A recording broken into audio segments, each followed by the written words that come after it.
Hey guys, Mr. Paul here. We're gonna get into one of our techniques. It's a favorite of mine. This is the collar tie, self-defense from also known as a clinch, collar tie. We're gonna do an arm drag to gooseneck, and it goes something like this. This is where you're in tight with the person, he's got hands all over you.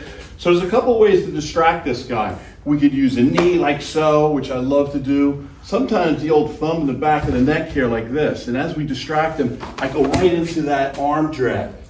Distraction, distraction, and I fold straight on up into what we call the gooseneck. 90 degrees, pushing on the chest, slight pressure.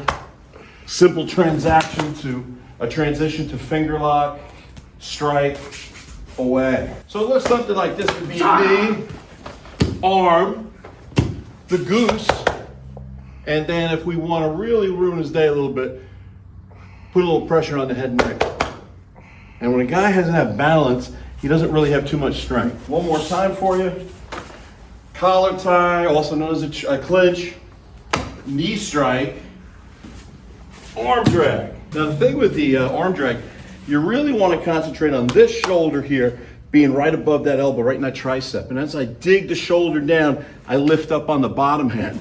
That's the reaction I want. If he decided to pull away from me, transitions naturally into the gooseneck.